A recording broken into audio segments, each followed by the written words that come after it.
The front door exploded open.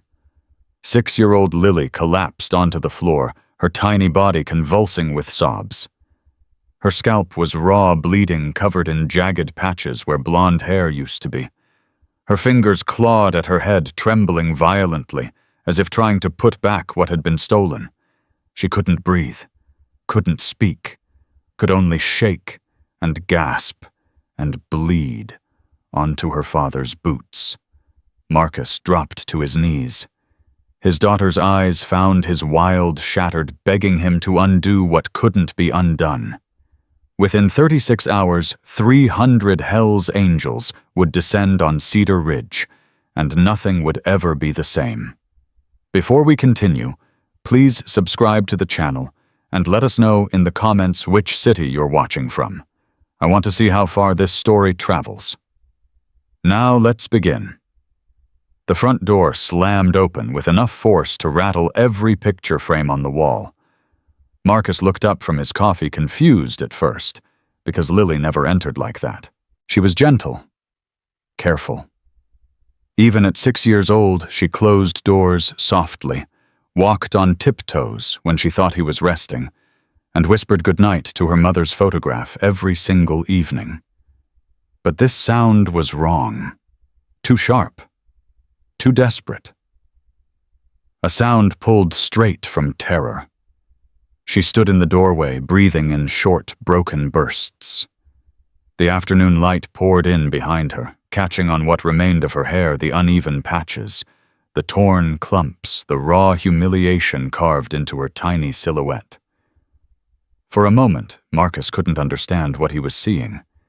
His mind refused it, as if reality might rearrange itself if he just blinked hard enough. "Lily." She didn't answer. She didn't have to. The ruin of her hair told the story before she could force out a single word. Marcus's coffee cup slipped from his fingers and shattered against the floor. He didn't notice.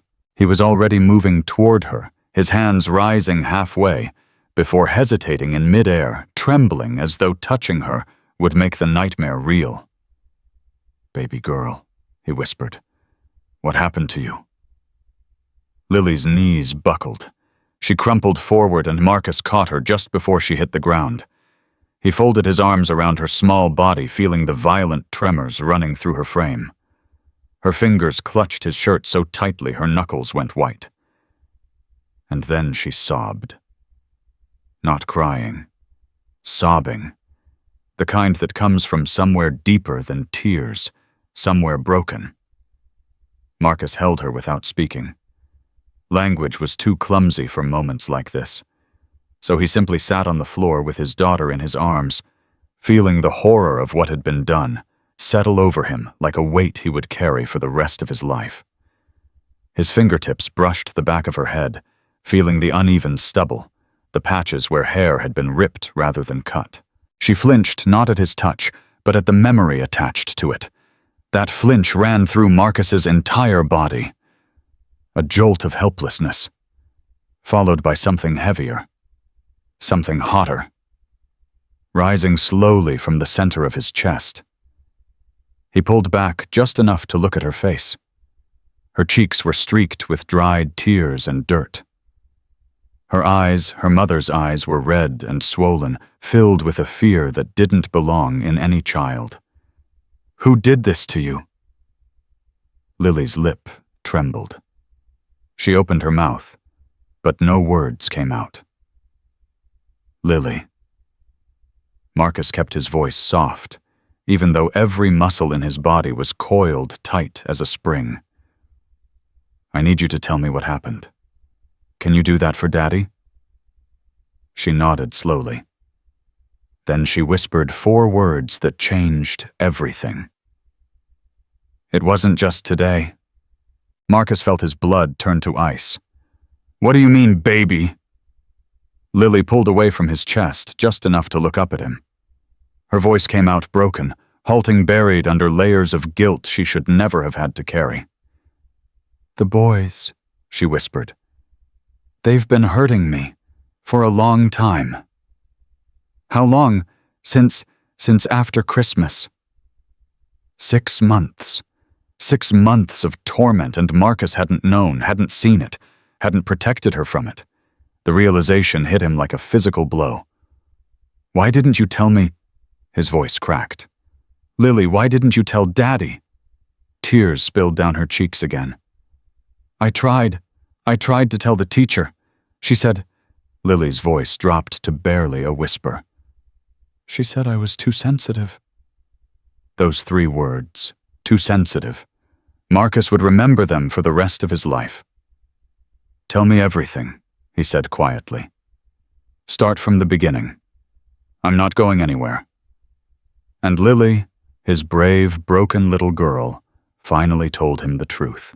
Chapter 1. It started small, the way cruelty always does. 3 boys, Connor, Tyler, and Dylan, all 9 years old. 3rd graders who had noticed the quiet 1st grader who sat alone at recess drawing butterflies in her sketchbook.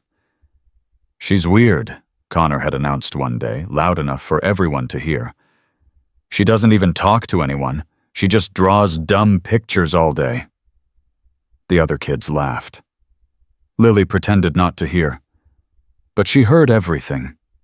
The whispers behind her back during art class, the muttered insults when she walked past in the hallway, the way Connor would lean over and tell the other kids, "Don't sit next to her. Her mom died. She's probably cursed." Lily kept it inside. She didn't want to burden her father. He was already carrying so much, working long hours at the garage, cooking her dinner every night, brushing her hair the way Mama used to do. She saw how tired he was. She saw the sadness in his eyes when he thought she wasn't looking. So she stayed quiet. She thought if she just ignored them, they would stop. They didn't stop. "They started taking my things," Lily told her father, her voice trembling. "My crayons, my sketchbook. They would hide them and laugh when I couldn't find them." Marcus's jaw tightened, but he didn't interrupt. "One time Connor ripped up my butterfly drawing, the one I made for Mama's birthday." Her voice broke. "He tore it into tiny pieces and threw them in the trash. He said Mama didn't need it anyway because she was dead." Marcus closed his eyes. The rage building inside him was unlike anything he'd ever felt. Not the hot, explosive kind that leads to violence, something colder, deeper, the kind that doesn't burn out but hardens into something permanent. "What did your teacher do when you told her?" Lily's face crumpled. "Mrs. Thornton said I should learn to take a joke. She said I cry too much. She said—" Her breath hitched. "She said I need to toughen up because the world isn't going to be nice to me." She said that those exact words. Lily nodded. Marcus's hands were shaking now, not from fear, from the effort of holding himself together. "What about the principal? Did anyone tell the principal?" "I told her," Lily whispered. "I went to Dr. Wallace's office by myself. I was really scared, but I told her everything. About Connor, about the drawings, about what they said about Mama." And Lily's eyes dropped to the floor. She said she would look into it, but then nothing happened. Connor's mom came to school the next day. She was really mad. She talked to Dr. Wallace for a long time. And after that, what, baby? After that, Dr. Wallace told me I shouldn't make up stories about other students. She said Connor's family are very important people and I could get in serious trouble for lying. Marcus stopped breathing. His 6-year-old daughter had found the courage to report her bullies to the principal. And the principal had called her a liar, had protected the bullies, had sent his daughter back into the fire with no shield, no armor, no protection at all. "You believed her," Marcus said quietly. "You believed you were the problem." Lily nodded, tears streaming down her face. I thought maybe I was too sensitive. Maybe I was crying too much. Maybe if I just tried harder to be normal." "No!" Marcus cut her off, his voice fierce but gentle. "You listen to me, Lily Grace Thompson. You are not the problem. You have never been the problem. Do you understand me?" She looked up at him with eyes full of desperate hope. The grown-ups who were supposed to protect you, they failed you. That teacher failed you. That principal failed you. But you, my brave girl, you did nothing wrong. Fresh tears spilled down Lily's cheeks. But something shifted in her expression. Something like relief. For 6 months, she had carried the weight of believing she was broken. And for the first time, someone was telling her the truth. But the story wasn't finished. "Today," Marcus said carefully, "tell me what happened today." Lily's entire body tensed. Her fingers gripped his shirt again, and he could feel her heartbeat accelerating against his chest. "Take your time," he murmured. "I'm right here." She took a shaky breath. Then she told him about the worst day of her life. School had ended like any other day. The bell rang. Kids poured out of classrooms. Teachers headed for the parking lot. Lily waited. She always waited now, letting the crowds thin out before she made her way to the pickup area. It was safer that way. Less chance of running into the boys. She checked twice, once over her shoulder, once near the bike racks. She didn't see them. So she started walking, her sketchbook clutched against her chest like a shield. She was almost at the corner when she heard the footsteps. 3 sets. Deliberate. Too close. Her stomach dropped. She didn't need to turn around. She knew who it was. She could feel it in her bones, that deep instinctive dread that children learn too young when no one protects them. "Hey, crybaby," Connor's voice, cold and confident. Lily tried to run. A hand grabbed her wrist and yanked her backward. She stumbled, nearly falling. Tyler blocked her path. Dylan stood behind her, cutting off her escape. "Where do you think you're going?" Connor stepped closer, a smile spreading across his face. "We have a surprise for you." "Please," Lily whispered. "Please, just let me go." "Let you go?" Connor laughed. "But we planned this special. Just for you." He reached into his backpack. Lily didn't understand what she was seeing at first. The object looked wrong, out of place, something that shouldn't be in a child's hands. Then she heard it. A click. A hum. A low mechanical buzz. Electric clippers. Lily's heart stopped. "No," she breathed. "No, no, no." "Hold her." Tyler and Dylan grabbed her arms. She struggled, kicked, tried to scream, but Tyler clamped his hand over her mouth. "Nobody's coming," Connor whispered. "All the teachers left. It's just us." The clippers touched the side of her head. Lily screamed against Tyler's hand. Tears poured down her face. She thrashed and fought, but they were bigger, stronger, and there were 3 of them. Clumps of blonde hair fell to the concrete. "Look at her cry." Connor laughed. "She's such a baby." They didn't stop. They kept going, carving uneven paths across her scalp, leaving raw patches and bloody scrapes where the clippers bit too deep. And then came the worst part. Dylan pulled out a phone. "Get her face," Connor instructed. "Make sure you get the crying." The camera captured everything. Her terror. Her humiliation. Her complete and utter destruction. When they finally released her, Lily collapsed to the ground. Her hands scrambled across the concrete, trying to gather the fallen pieces of her hair as though she could somehow put herself back together. The boys laughed. "Now everyone's going to see what a freak you are," Connor said. "We're sending this to everyone." Then they ran off, leaving her alone in the empty schoolyard. Lily lay on the ground for a long time, sobbing, her fingers clutching clumps of her own hair. When she finally found the strength to stand, she ran. She ran all the way home, and she didn't stop until she crashed through her father's door. Marcus sat in absolute silence as Lily finished her story. His daughter was curled against his chest, exhausted from crying, her breathing finally starting to slow. But Marcus wasn't calm. Something had shifted inside him. Something fundamental. The man who had walked into this room 20 minutes ago was not the same man sitting on this floor now.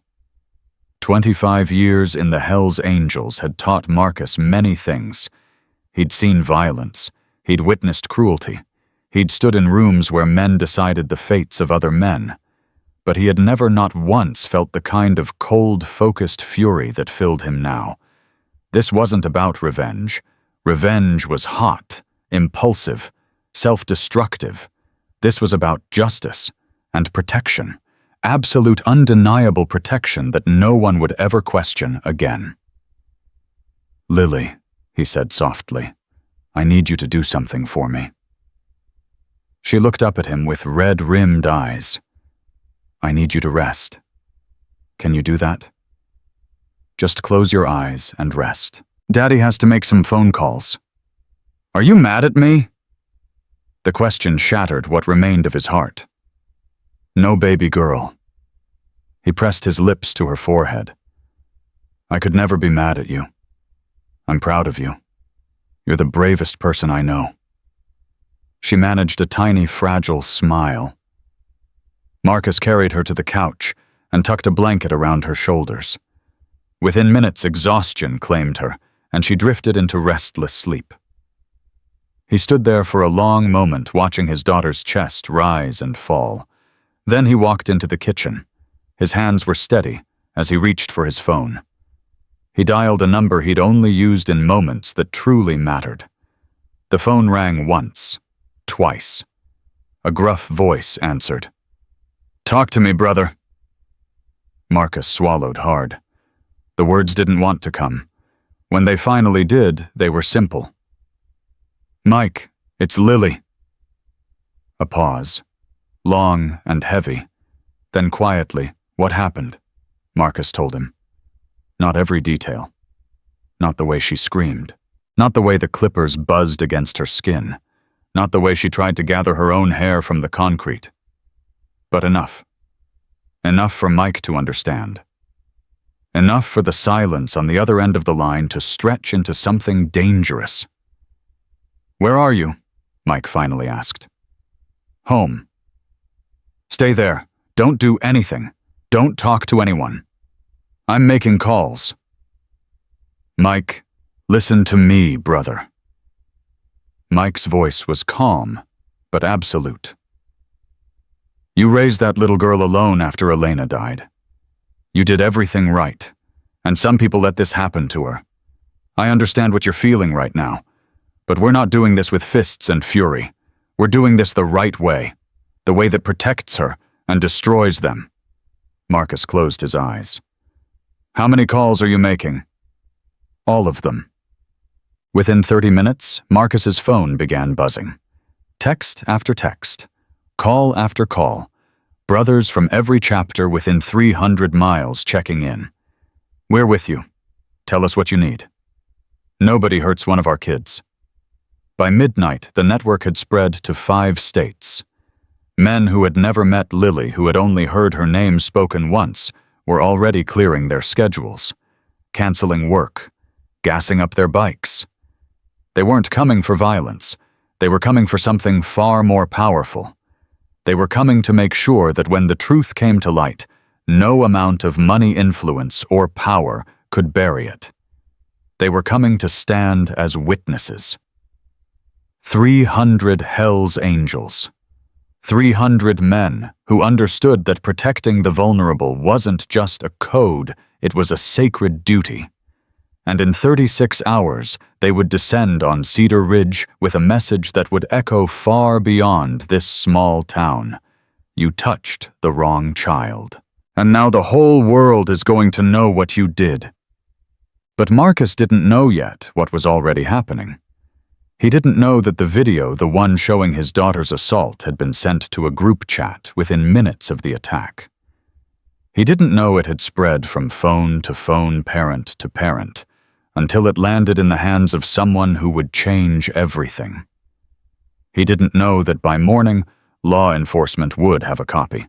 And he certainly didn't know that the very system that had failed his daughter was about to face a reckoning unlike anything this town had ever seen. All he knew in this moment was that his baby girl was sleeping on the couch with patches of raw scalp where her beautiful blonde hair used to be.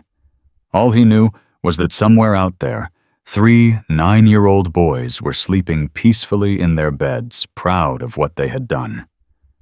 All he knew was that a teacher had looked at his grieving child and called her too sensitive. All he knew was that a principal had called his daughter a liar to protect a wealthy family's reputation. And all he knew was this. By the time this was over, every single person who had failed Lily Grace Thompson would face the consequences of their choices, not through violence, through something far worse. The truth. Marcus walked back to the living room and sat down in the chair across from his sleeping daughter. He didn't turn on the television. He didn't pour himself a drink. He just sat there in the darkness, watching her breathe, memorizing the rise and fall of her small chest. Elena had died 18 months ago. Cancer had taken her slowly, cruelly, giving them just enough time to say goodbye, but not enough time to prepare for the emptiness that followed. Marcus had made his wife a promise in those final hours. I'll protect her, no matter what. I'll keep her safe. He had tried. God, he had tried. But somewhere along the way, cruelty had found a crack in his armor.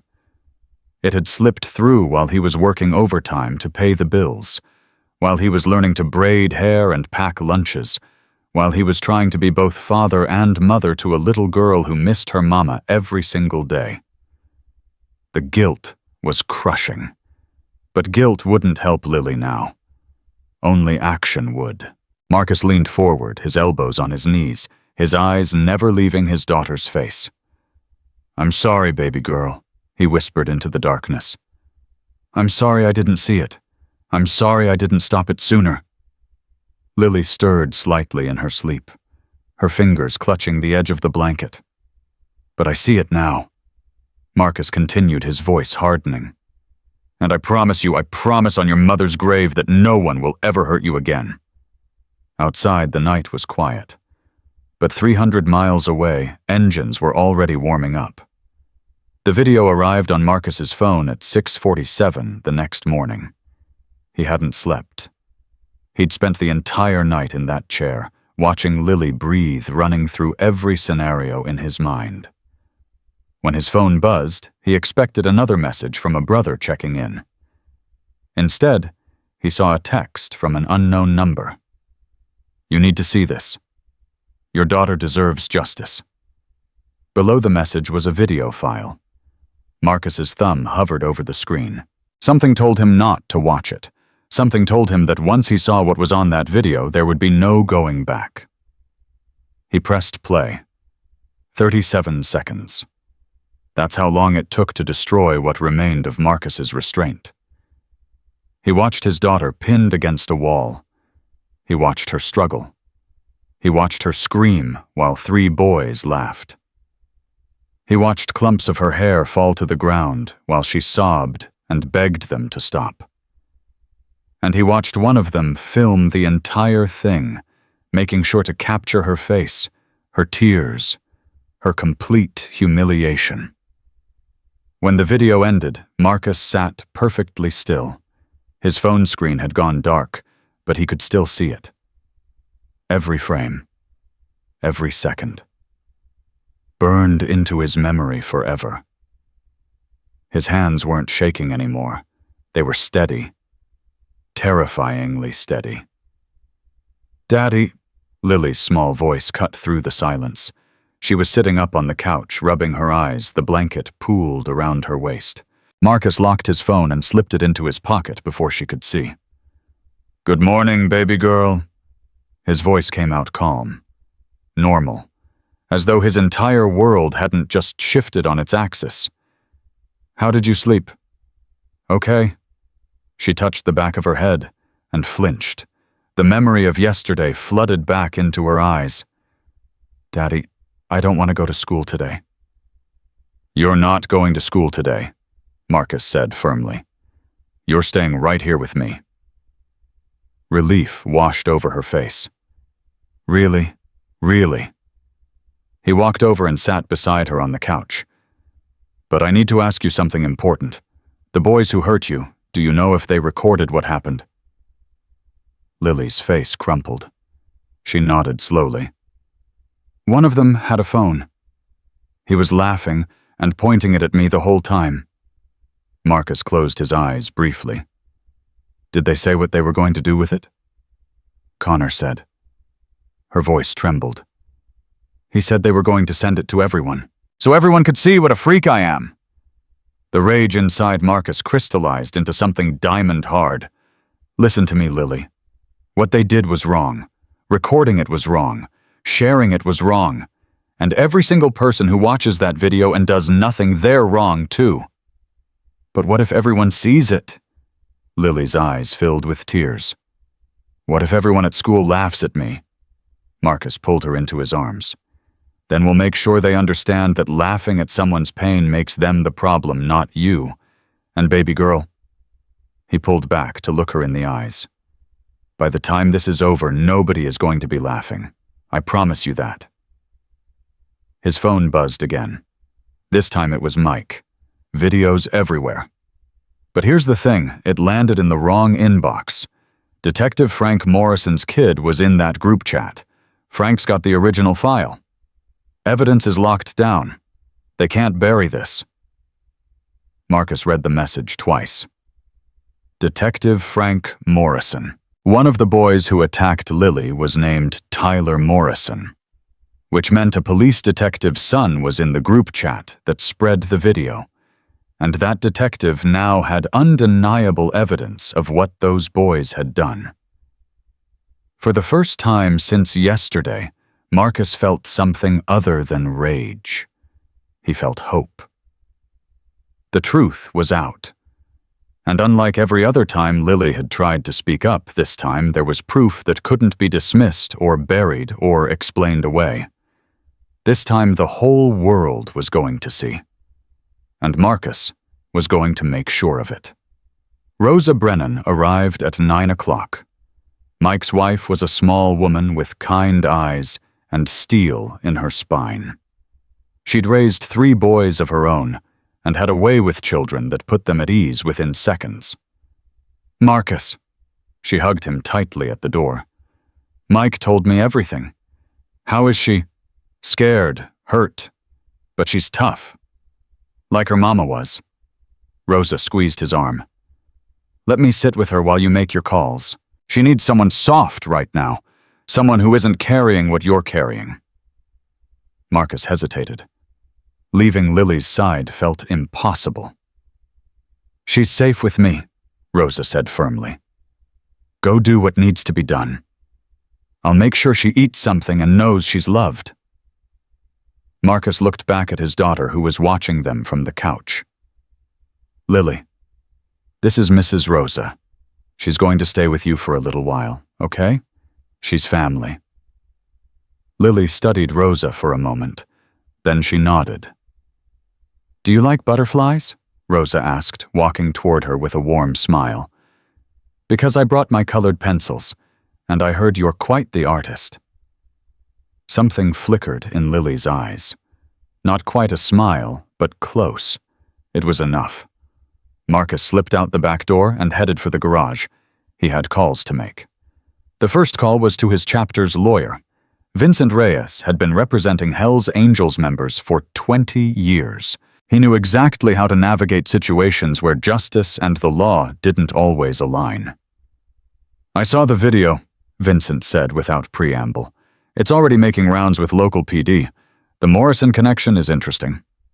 "How so?" "Detective Morrison's in a tight spot. His son wasn't directly involved in the assault, but he was in the group chat that spread the video. That's distribution of content depicting assault on a minor. If Morrison tries to protect his kid, his career's over. If he doesn't, his family falls apart. So he'll cooperate. He doesn't have a choice. Word is he's already handed everything over to the county prosecutor. Charges are coming, Marcus. Real ones. Marcus gripped the phone tighter. What about the school? The teacher who ignored it. The principal who called my daughter a liar. That's where it gets complicated.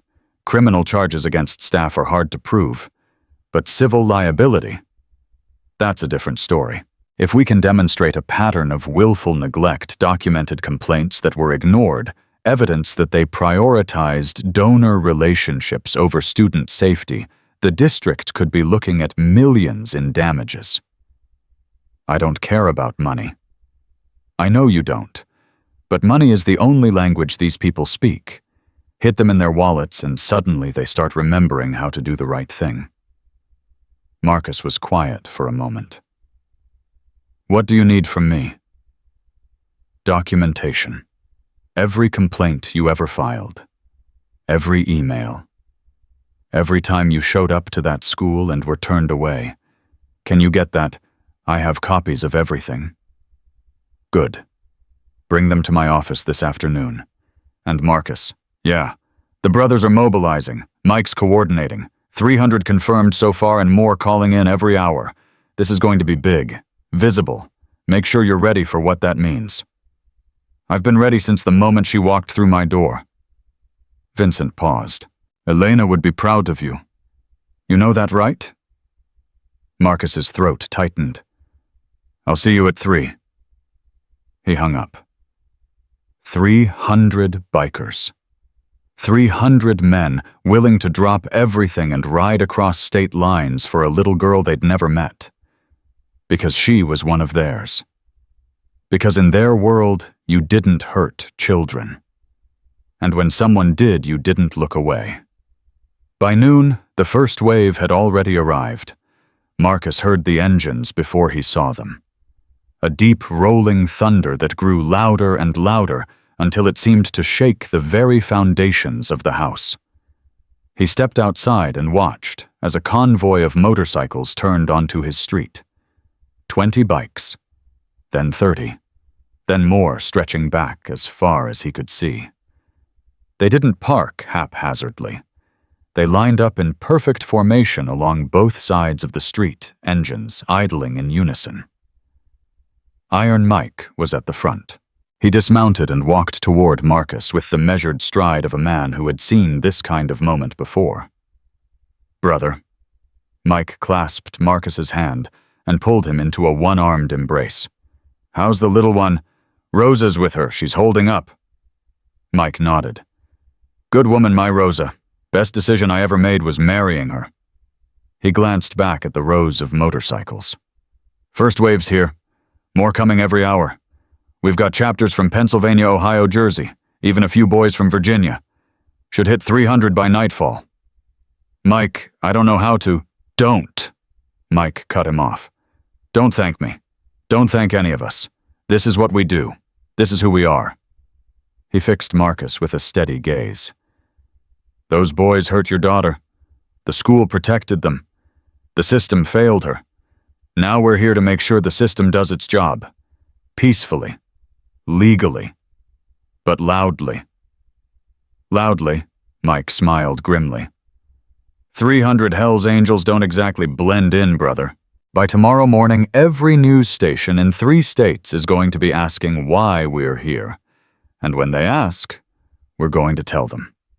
Your daughter's story is going to be heard, and the people who failed her, they're going to have to answer for it in front of the whole damn world.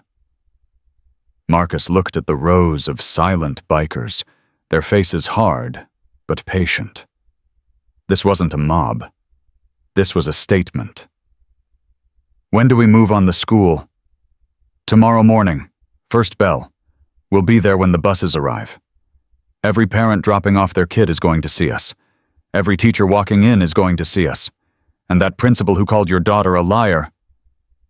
Mike's eyes went cold. She's going to walk past 300 men who know exactly what she did. No violence. Not a single raised fist. We don't need it. Our presence is the message. We're witnesses, and witnesses don't go away until justice is done. Marcus felt something shift inside him. The helpless rage that had been consuming him since yesterday began to transform into something else. Purpose. "There's something else you should know," Mike said, lowering his voice. "The video's spreading fast. Too fast. Someone's going to try to get ahead of this spin it, bury it, make your daughter look like the problem. We need to control the narrative before they do." "How?" "I've got a contact at a local news station. Woman named Sarah Chen, investigative reporter. She's been trying to expose problems in this school district for years, but she's never had the evidence. Now she does." "You trust her?" "With my life. She's good people, and she hates bullies almost as much as we do."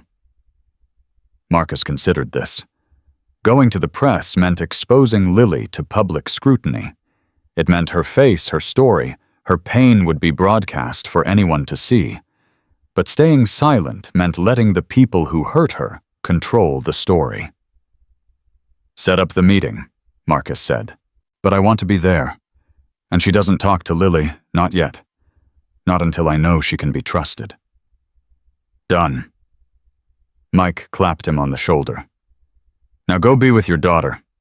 Rosa's probably got her drawing butterflies by now. Kids heal faster than we do, Marcus, especially when they know they're loved."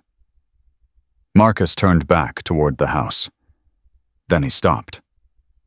"Mike, why are you doing this, really? You barely know Lily.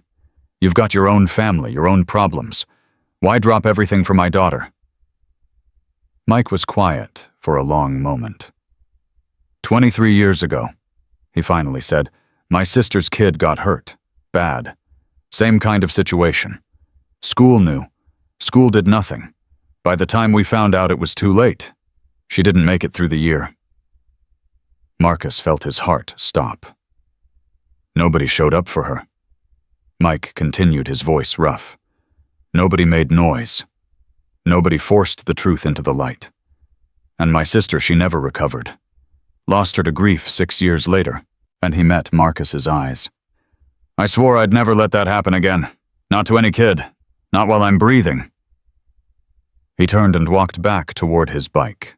Marcus stood frozen, watching him go. Mike had never told him that story. In 20 years of Brotherhood, he'd never mentioned it once. And now Marcus understood why Mike had mobilized so fast, why the call had gone out to every chapter within hours, why 300 men were willing to put their lives on pause for a 6-year-old girl they'd never met. This wasn't just about Lily. This was about every child who had ever been failed by the people who were supposed to protect them. And 300 Hell's Angels had decided that this time, the ending would be different. Inside the house, Rosa had performed a small miracle. Lily was sitting at the kitchen table, colored pencils scattered around her, working on a drawing. Her face was still pale, her movements still tentative, but something in her eyes had softened. "Daddy?" She looked up when Marcus walked in.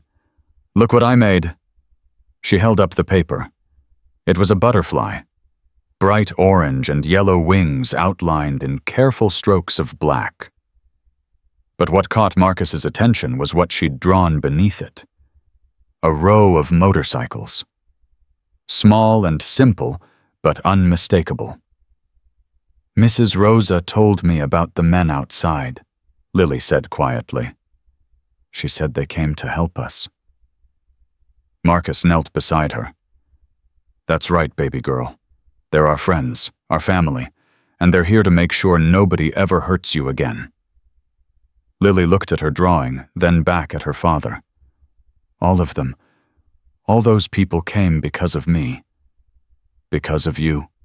And because what happened to you was wrong, and because good people don't stand by when wrong things happen." Lily's eyes glistened. "Mama would have liked them." The words hit Marcus like a physical blow. "Yeah, baby." He pulled her into a hug. Mama would have liked them a lot. Rosa caught his eye over Lily's shoulder and smiled softly. For the first time in 24 hours, Marcus allowed himself to believe that somehow, some way they were going to get through this. But the hardest part was still coming. At 2 o'clock, Marcus's phone rang. The caller ID showed a number he recognized immediately. Cedar Ridge Elementary School. He answered. "Mr. Thompson." A woman's voice, professional, controlled. "This is Dr. Sandra Wallace. I'm calling regarding an incident involving your daughter." Marcus's grip tightened on the phone. "An incident," he repeated flatly. "Yes, we've been made aware of a situation that occurred on school property yesterday afternoon. I want to assure you that we're taking this matter very seriously and conducting a thorough investigation." A thorough investigation? Marcus kept his voice level. "Like the thorough investigation you conducted when I filed 3 formal complaints about my daughter being bullied. Like the thorough investigation you promised when she came to your office in tears and you called her a liar." Silence on the other end. "Mr. Thompson, I understand you're upset. Upset doesn't begin to cover it, Dr. Wallace. My daughter was assaulted on your property. She was held down by 3 students and had her head shaved while she screamed for help. They filmed it. They distributed it. And you knew that these boys had been targeting her for months. You had the complaints. You had the evidence. And you did nothing." That's not entirely accurate. I have copies of every complaint I filed. I have timestamps. I have records of every meeting you canceled, every call you didn't return, every time you chose to protect those boys' families instead of my daughter. And so does my lawyer. And so does the county prosecutor. And so does the investigative reporter who's going to run this story tomorrow morning. Dead silence. Marcus continued, his voice cold. "You had 6 months to do the right thing. 6 months to protect a 6-year-old girl who lost her mother to cancer and was just trying to get through the day. And instead you sided with the people who were hurting her because their parents wrote checks. Mr. Thompson, if we could just meet and discuss this. We'll meet tomorrow, 9 a.m., your office. And Dr. Wallace. Yes. Look out your window in the morning. You'll see 300 reasons why this conversation is going to be very different than any conversation we've had before." He hung up. His hands were shaking again. Not from rage this time. From release. For months he had tried to work within the system. He had filed complaints. He had attended meetings. He had trusted the people in charge to do their jobs. And they had failed him. They had failed his daughter. But tomorrow the system was going to learn that there were forces in this world more powerful than money and influence. 300 men, 300 witnesses, 300 voices saying the same thing. "We see what you did, and you will answer for it." By sunset, the convoy had doubled. Motorcycles lined every street in a 3-block radius around Marcus's house. Neighbors came out to stare, some confused, some concerned, most simply curious. A few of them had seen the video. Word spread fast in small towns. One of the neighbors, an elderly woman named Mrs. Patterson, who had known Elena, walked across the street with a casserole dish. "I saw what happened," she said quietly, pressing the dish into Marcus's hands. "That little girl didn't deserve any of that. You give those bastards hell, you hear me?" Marcus almost smiled. "Yes, ma'am." By 9 o'clock, local news vans had started arriving. They kept their distance filming from the end of the block, clearly unsure what to make of the gathering. Sarah Chen was the first reporter brave enough to approach. Mike brought her over personally. "Marcus, this is Sarah. Sarah Marcus Thompson, Lily's father." Sarah was a small woman in her 40s with sharp eyes and a no-nonsense demeanor. She shook Marcus's hand firmly. "I've seen the video," she said without preamble. I've also seen 3 years' worth of complaints filed against this school district that went nowhere. Missing reports, buried grievances, a pattern of protecting wealthy families at the expense of vulnerable students. Sounds like you've done your homework. It's my job, and right now my job is telling your daughter's story. With your permission. Marcus studied her for a long moment. Why should I trust you? Because I'm not interested in sensationalism. I'm interested in accountability. Those boys who hurt your daughter, they're children. They'll face consequences, but they're not the real villains here. The adults who enabled them are. The system that protected them is. That's the story I want to tell. The story of a town that chose money over morality. And the father who refused to let them get away with it. Marcus looked at Mike. Mike nodded slightly. Okay, Marcus said. I'll talk to you, but Lily stays out of it for now. She's been through enough. Agreed. Can we do the interview tonight? Tomorrow, after the school meeting? Sarah raised an eyebrow. The school agreed to meet with you. They didn't have much choice. Sarah glanced at the rows of motorcycles stretching into the darkness. No, she said quietly. I suppose they didn't. Late that night, after the interviews and the phone calls, and the endless stream of brothers checking in, Marcus finally sat down beside his sleeping daughter. Lily had crashed hard around 8, exhausted from the emotional weight of the day. Rosa had stayed until she fell asleep, singing softly in Spanish, the same lullabies she'd sung to her own sons 30 years ago. Now the house was quiet. Marcus reached out and gently brushed what remained of Lily's hair. The stubble was soft against his fingertips. New growth was already starting tiny blonde strands pushing through like the first shoots of spring. You're going to be okay, he whispered. I don't know how yet. I don't know how long it'll take, but you're going to be okay. I promise.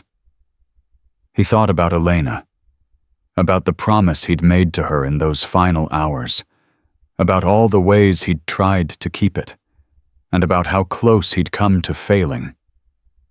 But he hadn't failed. Not yet. Not completely. Tomorrow he would walk into that school with 300 brothers at his back. Tomorrow he would look Dr. Wallace in the eyes and demand answers. Tomorrow the truth would finally come to light. And whatever happened after that, whatever consequences fell on whoever deserved them, Marcus would be there. Standing, fighting, protecting. Because that's what fathers do. And nothing, not money, not power, not all the influence in the world was going to stop him from keeping his promise. Outside, the engines had finally gone quiet. But the thunder was just beginning. The sun had barely risen when the first engines roared to life. Marcus was already awake. He hadn't slept more than 2 hours, his mind racing through every possible scenario of what was about to happen. Rosa had arrived at 6 to stay with Lily, who was still sleeping, her small body curled under the blanket like she was trying to make herself invisible. He kissed his daughter's forehead gently before leaving. I'll be back soon, baby girl, he whispered. When you wake up, this will all be different. Outside, 300 motorcycles waited in perfect formation. The riders sat silently, helmets on, engines idling in a low, unified rumble that seemed to vibrate through the earth itself. Mike walked over and handed Marcus a cup of coffee. You ready? Marcus took a long sip. The coffee was bitter and too hot, but he barely noticed. Let's end this.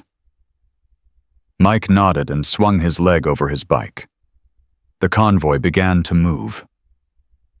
300 motorcycles rolling through the quiet streets of Cedar Ridge, past the sleepy houses and the corner stores just opening their doors, past the confused faces of early morning joggers and dog walkers who stopped to stare at the thunder passing by. They rode in perfect formation. No speeding.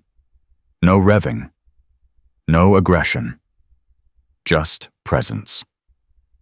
Absolute, undeniable presence. By the time they reached Cedar Ridge Elementary, the first school buses were already pulling in. Children pressed their faces against the windows, eyes wide with wonder and confusion. Parents dropping off their kids slowed their cars, some pulling over entirely just to watch. And then the motorcycles stopped. 300 bikes lined up along both sides of the street, forming a corridor that led directly to the school's front entrance. The riders dismounted in unison. They removed their helmets. And they stood. Silent. Unmoving. Their faces hard but patient. Not a word was spoken. Not a single threatening gesture made. They simply stood there, 300 men forming a wall of witnesses that no one could ignore. Inside the school, pandemonium had already begun. Dr. Sandra Wallace stood at her office window, her face pale, her hands trembling as she watched the bikers assemble. "What do we do?" Her assistant. A young woman named Megan stood behind her with a phone pressed to her ear. "Should I call the police? They're not doing anything illegal." Wallace said, her voice barely above a whisper. "They're just standing there. There are news vans pulling up. 3 of them. Maybe more coming." Wallace closed her eyes. This was supposed to be manageable. A meeting with an angry parent, some promises of investigation, a few forms signed, a few hands shaken, and the whole thing would blow over like it always did. But this was something else entirely. Her phone rang. She looked at the caller ID and felt her stomach drop. Richard Hayes. Connor's father. The man who had donated over $200,000 to the school in the past 3 years. The man who had made it very clear on multiple occasions that his son was to be protected from any consequences that might affect his permanent record. Wallace answered. "Richard, what the hell is happening?" Hayes' voice was sharp, panicked. "I just drove past the school. There are hundreds of bikers out there. Hundreds. My lawyer is on his way, but you need to tell me right now what is going on." "There was an incident," Wallace said carefully, "involving your son and the Thompson girl." "I know about the incident. My son told me everything. It was a prank, a stupid prank. Kids do stupid things. That doesn't explain why there's an army of Hell's Angels parked outside the school." "Mr. Hayes, I think you should come in. There are things we need to discuss." "I'm already on my way. And Sandra," his voice dropped to a dangerous register. "Whatever happens in that meeting, you remember who keeps the lights on in this building. You remember who made sure your budget passed last year. And you remember what happens to administrators who forget their friends." The line went dead. Wallace stared at the phone in her hand. For 15 years, she had played this game. Balancing budgets, managing parents, keeping the peace between what was right and what was practical. She had told herself it was necessary, that small compromises were the price of keeping the school running. But standing here now, watching 300 bikers assemble outside her window, she realized the truth. Small compromises had led to this moment, and there was no amount of money that could buy her way out of what was coming. Marcus walked through the corridor of silent bikers with Mike at his side. Every step felt deliberate, weighted. This was the same path Lily had walked every morning for the past year. The same entrance where she had tried to make herself small, hoping the boys wouldn't notice her. The same building where every adult who should have protected her had chosen to look away. Now those adults would have no choice but to see. At the front entrance, a security guard stepped forward nervously. "Sir, I'm going to need to ask you to—" "I have a 9 o'clock meeting with Dr. Wallace," Marcus said calmly. "She's expecting me." The guard looked past him at the 300 men standing in formation. "And they're my witnesses." The guard swallowed hard and stepped aside. Marcus walked in. The hallway was silent. Teachers who should have been preparing their classrooms stood frozen in doorways watching. Students who had arrived early huddled in clusters, whispering and pointing toward the windows. Marcus ignored them all. He walked straight to the principal's office and pushed open the door without knocking. Dr. Wallace was sitting behind her desk, flanked by two people Marcus didn't recognize.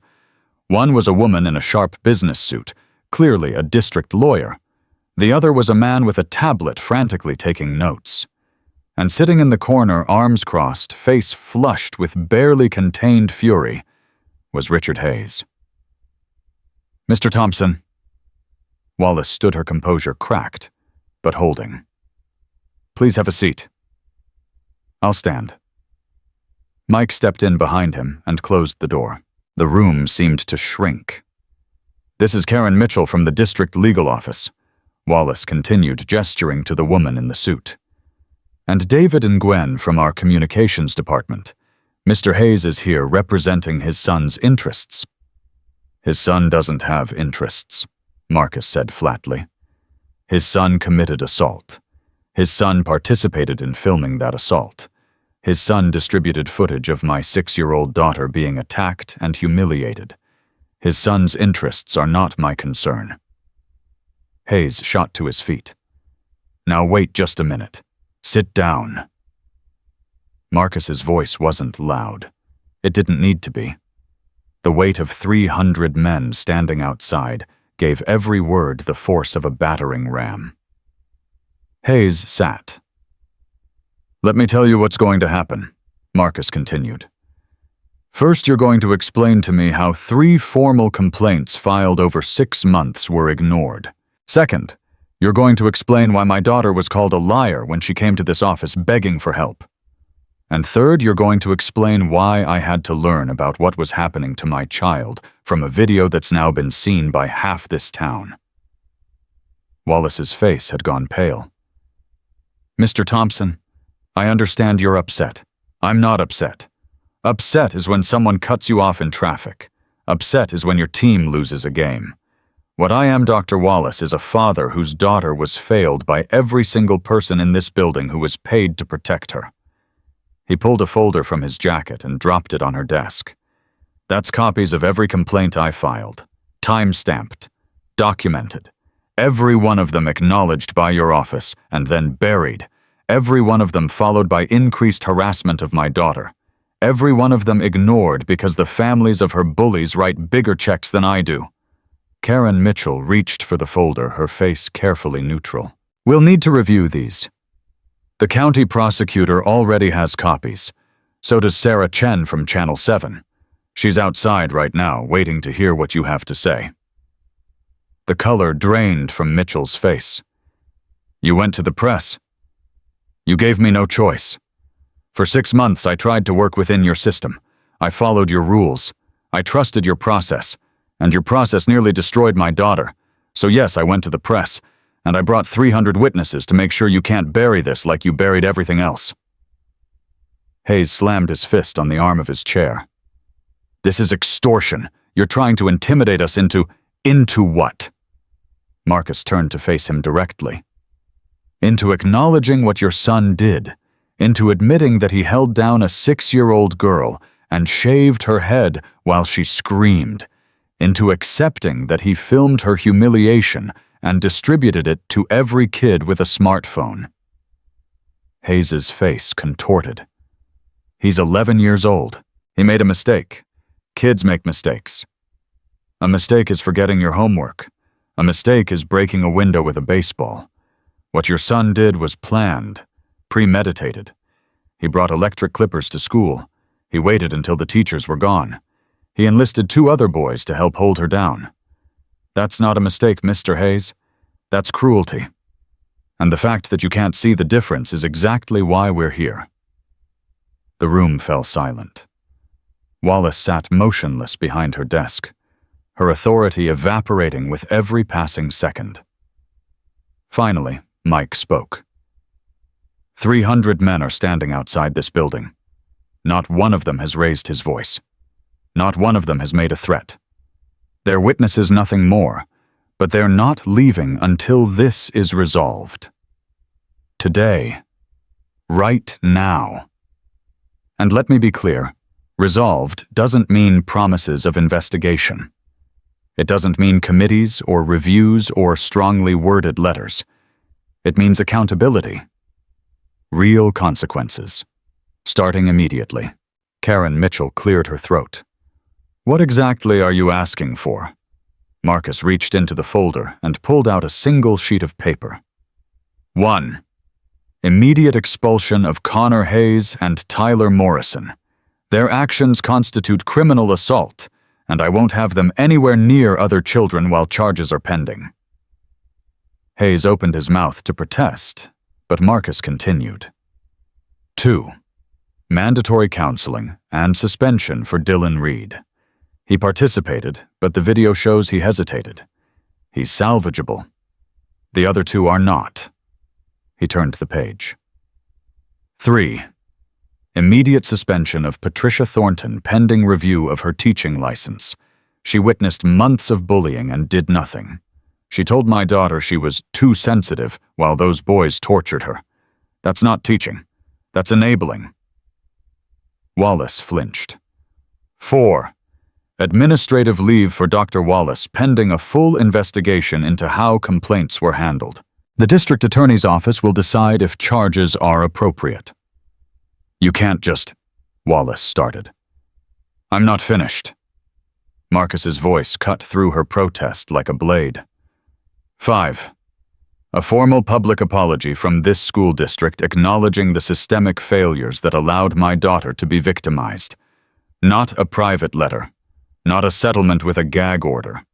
A public statement that names what happened and takes responsibility for it. He set the paper down. Those are my terms. They're non-negotiable. Karen Mitchell stared at the list for a long moment.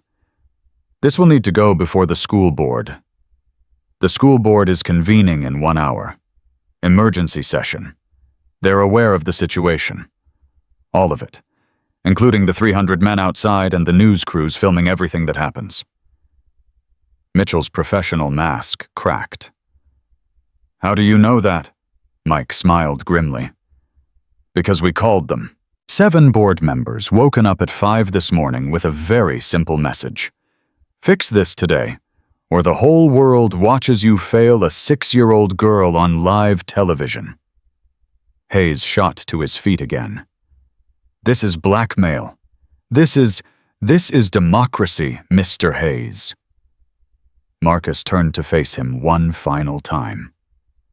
You've spent years buying influence, buying silence, buying protection for your son, no matter who he hurt. But you can't buy 300 witnesses. You can't buy the video that's already everywhere. And you can't buy back the 6 months of my daughter's life that you helped destroy.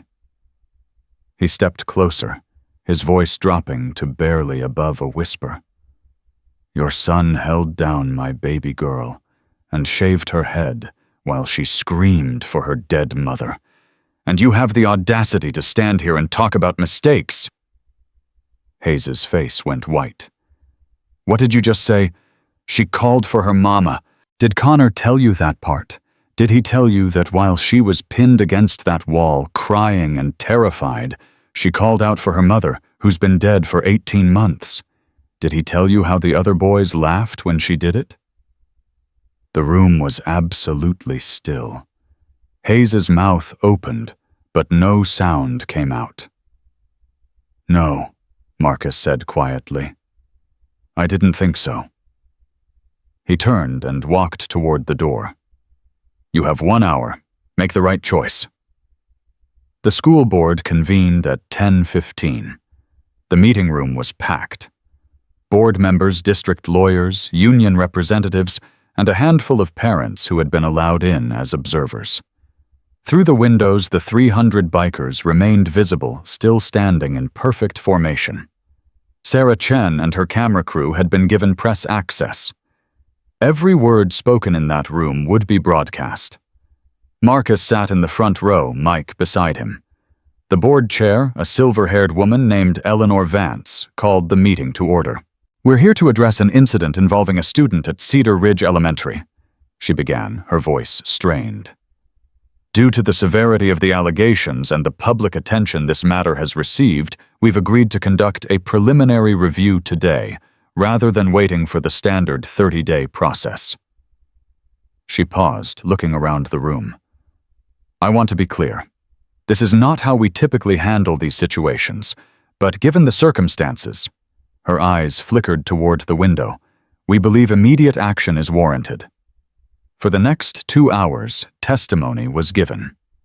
The school counselor described finding Lily's file filled with incident reports that had never been escalated. The head custodian testified that he had found Lily crying behind the gymnasium twice and reported it to administration only to be told it was handled. 3 teachers admitted they had witnessed concerning behavior from the boys, but had been discouraged from documenting it. And then Patricia Thornton took the stand. She looked smaller than Marcus remembered, diminished somehow, as though the weight of what was happening had physically compressed her. "Mrs. Thornton," Eleanor Vance said, "you were Lily Thompson's homeroom teacher. Can you describe your interactions with her regarding the bullying allegations?" Thornton's hands trembled. I received several complaints from Lily. She said boys were taking her things, making fun of her drawings, calling her names." "And how did you respond?" Silence.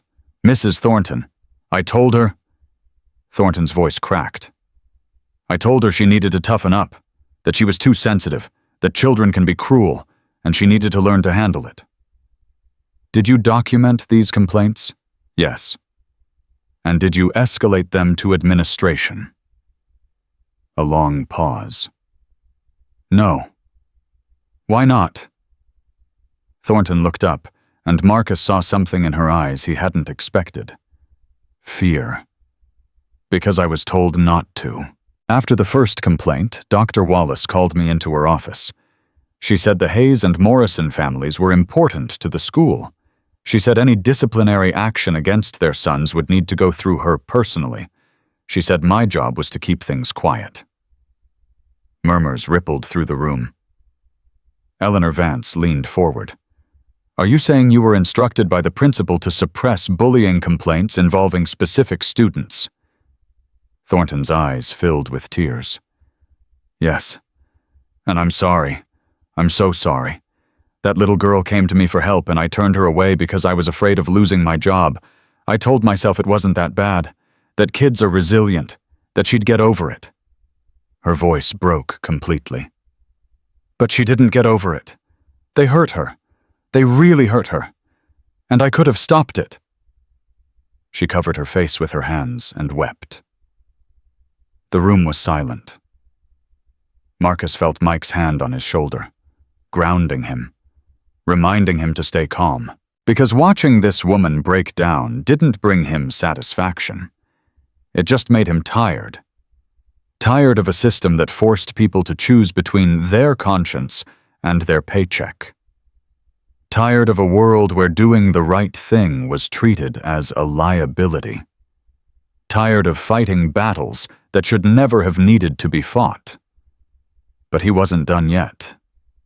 Not until this was over. The final testimony came from Detective Frank Morrison, Tyler's father. He walked in with his shoulders hunched, avoiding eye contact with everyone in the room. His son sat in the back, with his mother looking terrified. "Detective Morrison," Eleanor Vance said, "you came forward with evidence in this case. Can you describe how you obtained it?" Morrison cleared his throat. "My son Tyler was part of a group chat. When the video of the assault was shared, it came to his phone. He showed it to his friends, laughed about it." His voice tightened. "I found it that night when I was checking his phone for something else. I recognized the Thompson girl immediately." "What did you do?" "I secured the original file, documented the chain of custody, and I turned it over to the county prosecutor first thing the next morning." "Even knowing it implicated your own son?" Morrison finally looked up. His eyes found Marcus across the room. My son did something wrong. Badly wrong. And for months I didn't see it. I didn't want to see it. I told myself he was a good kid, that whatever was happening at school was just normal stuff. He took a shaky breath. But when I watched that video, when I heard that little girl screaming while my son held the camera, I knew that if I buried this, if I protected him the way other parents protected their kids, I would be teaching him that actions don't have consequences, that cruelty is acceptable if you have the right connections. He paused. I became a cop because I believed in justice. And justice doesn't have exceptions, not even for my own son. Tyler Morrison, sitting in the back, had begun to cry. His mother put her arm around him, her face a mask of grief and shame. Marcus watched them. He didn't feel sorry for Tyler. Not yet. Maybe not ever. But he recognized something in that mother's face. The same helpless devastation he had felt when Lily walked through his door. The same realization that everything you thought you knew about your child was wrong. The same crushing weight of wondering where you failed. He looked away. The final vote came at 12:47 p.m. Eleanor Vance read the decisions aloud, her voice steady despite the weight of what she was announcing. Connor Hayes and Tyler Morrison are hereby expelled from Cedar Ridge Elementary School, effective immediately. Their records will reflect the disciplinary action, and criminal charges will proceed through the appropriate legal channels. Richard Hayes stood abruptly. This isn't over. My lawyers will be welcome to file whatever appeals they see fit. Vance cut him off. But this board's decision is final. Your son filmed himself assaulting a 6-year-old child, Mr. Hayes. No amount of legal maneuvering will change that video or what it shows. Hayes's face contorted with rage, but his lawyer grabbed his arm and whispered urgently in his ear. After a long moment, Hayes sat back down. Vance continued. Dylan Reed will serve a 60-day suspension and mandatory counseling. Upon completion, his return will be evaluated. Dylan's mother nodded silently, tears streaming down her face. Dylan himself sat motionless, staring at the floor. Patricia Thornton is suspended without pay pending a full review by the state licensing board. Her conduct will be reported to the appropriate authorities. Thornton didn't react. She sat in her chair like a statue. Her tears dried her expression empty. And Dr. Sandra Wallace is placed on administrative leave effective immediately. A formal investigation will determine what additional consequences are appropriate. Wallace stood slowly gathering her things with trembling hands. She didn't look at anyone as she walked out of the room. Vance set down her papers.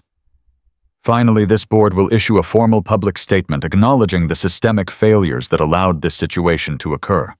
We will outline specific reforms to prevent future incidents, including mandatory reporting protocols, anonymous tip lines, and zero-tolerance policies for administrative suppression of complaints. She looked directly at Marcus. Mr. Thompson, on behalf of this board and this district, I want to personally apologize for what your daughter endured. We failed her. There's no excuse for that. And while nothing we do today can undo the harm she suffered, I hope this is the beginning of a better path forward. Marcus stood. Every eye in the room turned to him. I didn't come here for apologies, he said quietly. I came here because my daughter deserved to be protected, and no one protected her. I came here because she tried to speak up, and every adult in this building told her she was the problem. He paused. What happened today matters. These decisions matter. But if you really want to honor my daughter, if you really want to make sure this never happens again, then don't let this be a one-time response to a crisis. Make it permanent. Make it policy. Make it so that the next 6-year-old girl who walks into this school knows that if someone hurts her, the adults in charge will actually do something about it." He looked around the room. "That's all I came here to say." Then he turned and walked out. Mike followed.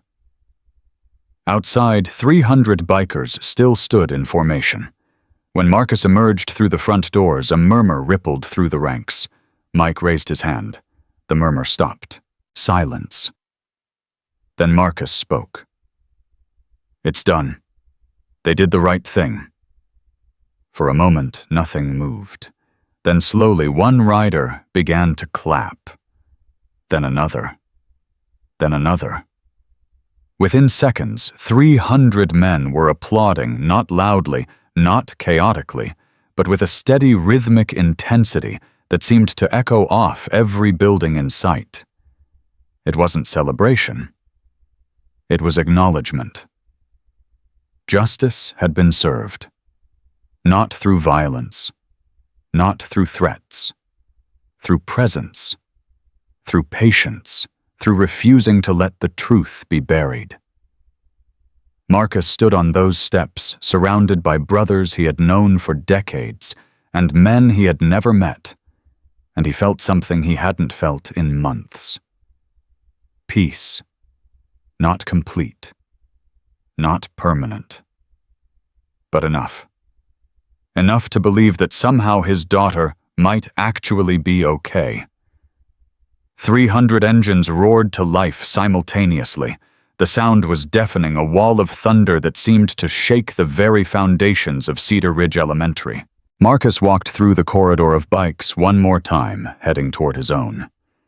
As he passed, riders nodded. Some reached out to clasp his shoulder. A few murmured words of encouragement. "Go home to your girl, brother. She's lucky to have you. This was a good day." Marcus climbed onto his bike. He looked back at the school one final time. Somewhere inside, lives were being changed forever. Careers were ending. Families were fracturing. A system that had operated on silence and complicity was being forced to face the light. But that wasn't his concern anymore. His concern was the 6-year-old girl waiting for him at home. The girl with patches of raw scalp where her beautiful blonde hair used to be. The girl who had been failed by everyone and still found the courage to tell her father the truth. The girl who needed to know that the world wasn't as dark as the last 6 months had made it seem. Marcus started his engine, and he rode home. When Marcus walked through the front door, Lily was waiting for him. She stood in the middle of the living room, Rosa's hand resting gently on her shoulder. Her eyes searched his face, looking for answers she was too afraid to ask out loud. Marcus knelt down to her level. "It's over, baby girl." Lily's lip trembled. "What do you mean? The boys who hurt you? They're not allowed at your school anymore. Ever. The teacher who didn't listen. She can't teach anymore. And the principal who called you a liar." He paused, his voice thick with emotion. "She's gone, too." Lily stared at him. "Really? Really?" "They believed me." The question hit Marcus like a punch to the chest. His 6-year-old daughter had spent months being told she was the problem. Months being dismissed and ignored. Months believing that no one would ever take her side. And her first response to justice wasn't relief. It was disbelief. Marcus pulled her into his arms and held her tighter than he ever had before. "They believed you," he whispered. "Everyone believes you now, and no one is ever going to call you a liar again." Lily buried her face in his shoulder. And for the first time since she had stumbled through that door with her head shaved and her spirit broken, she let herself cry without shame. Not tears of fear, tears of relief. Rosa wiped her own eyes and quietly stepped into the kitchen, giving them privacy. Father and daughter stayed like that for a long time, wrapped in each other's arms, letting the weight of the past 6 months slowly begin to lift. But Marcus knew this was just the beginning. Justice had been served. Now came the harder part. Healing. The first week was brutal. Lily refused to go outside. The thought of anyone seeing her head, seeing the uneven patches and raw spots, made her physically sick. She would catch glimpses of herself in mirrors and freeze her hands, flying up to cover her scalp before she could stop herself. Marcus bought her soft hats and colorful bandanas, but she wouldn't wear them. "They'll know," she whispered. "Everyone will know why I'm wearing them." "Baby, you don't have to hide." "Yes, I do." Her voice cracked. "I don't want anyone to see what they did to me." Marcus didn't push. He let her move at her own pace, even when that pace felt agonizingly slow. At night, the nightmares came. Lily would wake up screaming, her hands clawing at her head, tears streaming down her face as she relived the attack over and over. Marcus would rush to her room and hold her until her breathing slowed, singing the same lullaby Elena used to sing. "Mama's song," Lily would mumble as she drifted back to sleep. "Sing Mama's song." And Marcus would sing it again and again, even though every word felt like a knife in his heart. During the day, Lily barely spoke. She picked at her food. She ignored her sketchbook. She sat on the couch for hours, staring at nothing, her small body curled into itself like she was trying to disappear. Marcus watched helplessly. He had fought so hard for justice. He had mobilized 300 men. He had stood in that boardroom and forced the system to do its job. But none of that could reach inside his daughter's head and undo the damage that had been done. None of it could erase 6 months of cruelty.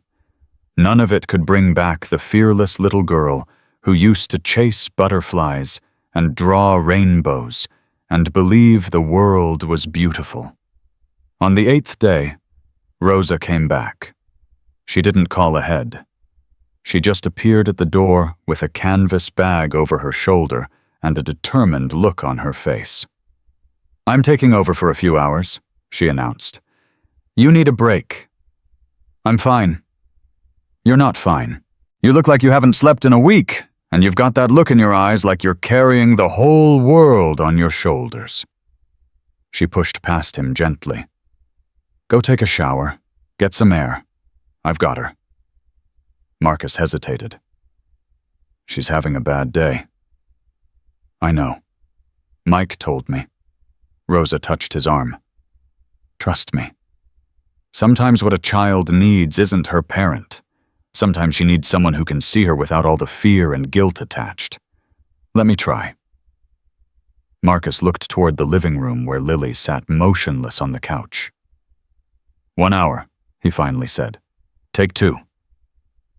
He didn't argue. Rosa found Lily exactly where Marcus had left her. The child was curled up on the corner of the couch, knees pulled to her chest, eyes fixed on a spot on the wall. She didn't look up when Rosa sat down beside her. "Your daddy tells me you haven't been drawing." No response. "That's a shame. He showed me some of your butterflies. They were beautiful. Your mama would have been proud." Lily's fingers twitched. Rosa reached into her canvas bag and pulled out a fresh sketchbook. Not fancy, just simple paper with a plain cover. "I brought you something." She set the sketchbook on the couch between them. Lily glanced at it, then looked away. "I don't want to draw." "Okay, you don't have to." Rosa leaned back. "Can I tell you a story instead?" Silence. Rosa took that as permission. "When I was about your age, a little bit older, maybe there was a boy at my school who was very mean to me. He used to pull my hair and call me names and tell everyone I was ugly."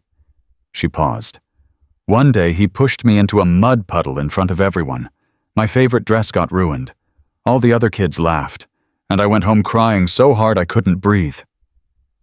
Lily's eyes flickered toward her. What did you do? At first, nothing. I was too scared, too embarrassed. I thought maybe if I just stayed quiet, he would leave me alone. Rosa shook her head slowly. But he didn't. He kept going, and the more I stayed quiet, the worse it got, until one day I couldn't take it anymore. What happened? I told my grandmother. She was a tough old woman, raised 7 kids all by herself, and when I told her what was happening, she didn't cry. She didn't panic. She just looked at me with those sharp eyes of hers and said, "Rosa, the world is full of people who will try to make you small. Your job is to keep growing anyway." Lily was fully listening now. Did the boy stop? Eventually, my grandmother went to the school and raised holy hell until they did something about it. Rosa smiled. But that's not the point of the story. The point is what happened inside me, because even after he stopped, I still felt small. I still felt ugly and worthless, and like everything he'd said about me was true.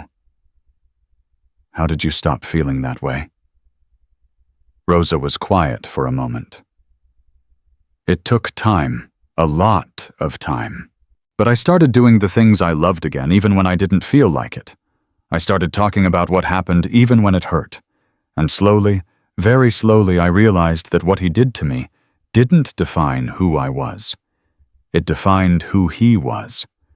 A bully, a coward, someone so unhappy with himself that he needed to hurt others to feel powerful. She reached over and gently touched the sketchbook. You don't have to draw today, or tomorrow, or next week. But someday when you're ready, I hope you'll pick up that pencil again. Because your butterflies, Lily, they're not just drawings.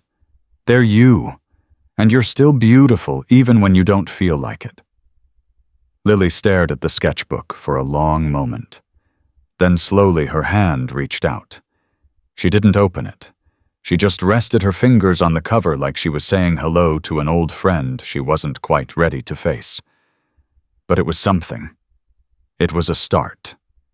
2 weeks later, Lily drew her first butterfly since the attack.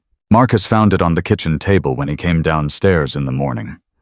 A simple sketch, nothing elaborate. Orange and yellow wings with careful black outlines. But underneath the butterfly, she had drawn something else. A row of motorcycles. And underneath that, in her careful 6-year-old handwriting, 2 words, "My protectors." Marcus picked up the drawing and held it like it was made of glass.